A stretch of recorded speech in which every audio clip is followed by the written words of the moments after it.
Today we're going to be learning how to crack WEP keys using the Linux distro Backtrack.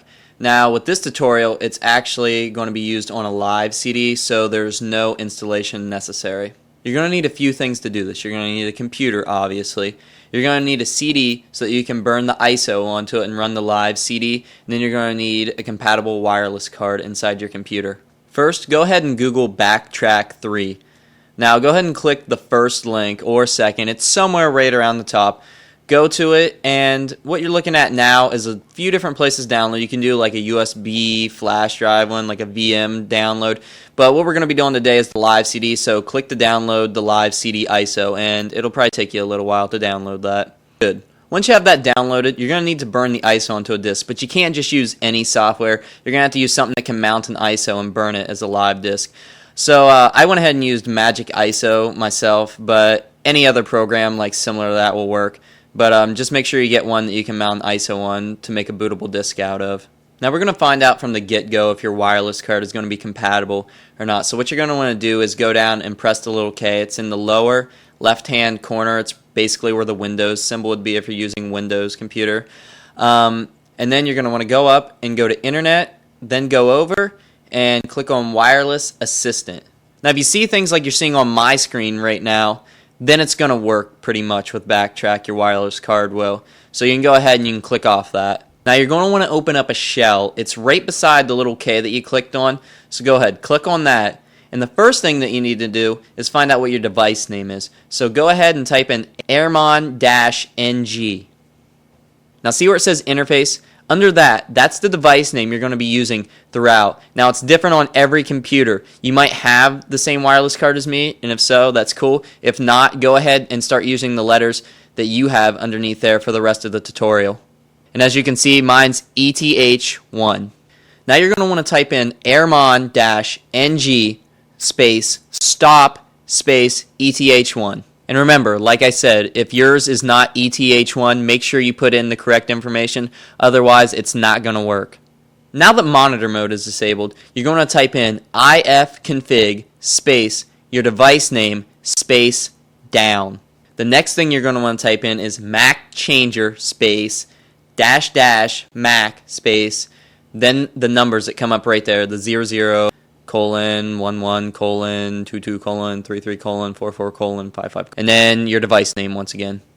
So now that your faked Mac is on there, go ahead and the next thing that you're going to type in is airmon-ng space start space, then your device name. Cool. Now monitor mode is back. So the next thing you want to type is airodump-ng space your device name, then click enter. Now it brings up this window with a bunch of different information inside of it. So just look over it, and when you find the wireless thing that you want to attack and you want to crack its code, just hit Control C, and that's going to stop everything. And you're going to want to make note of a few things, like such as the BSSID number and the channel that the router is actually set on.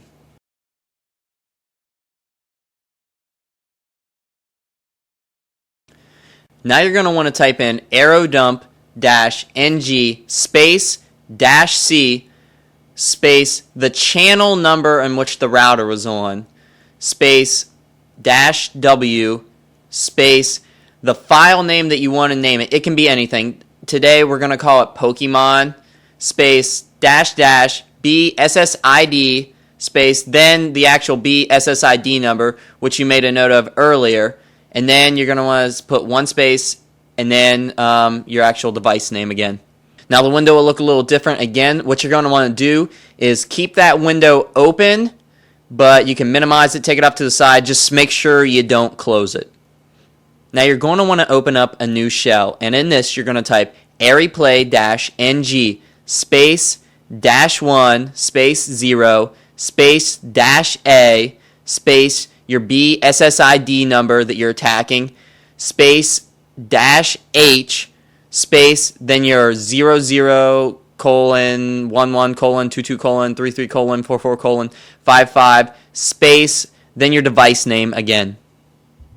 Now what this does basically is it's supposed to speed up the process, but as you can see from the screenshots, it didn't work for me, and I'm pretty sure it's because that my wireless card cannot inject packets, but I could be wrong about that. I don't claim to be an expert at crack and WEP.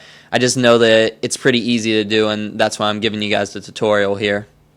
Okay, so after all that's said and done, what you're going to type in is aireplay-ng space -3 space -b space the BSSID number that you're attacking space -h space, then you're going to want to put in your faked MAC, you know, your 00:11:22:33:44:55 space, then the device name once again. Okay, now that that's running, you're going to want to go back to your first window that you had open, and you're going to want to look at the data section of it.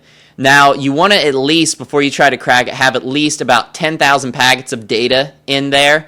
So it might take a while. If they're using their wireless connection, then it's going to go up a lot faster. And if they're not using it, it's going to go up slow. So, I mean, this could be a really long process, but if they're right in the middle of using it, then it's going to go up pretty fast. I think looking up YouTube videos and everything, I think you can have 10,000 packets in like 40, 50 seconds or something.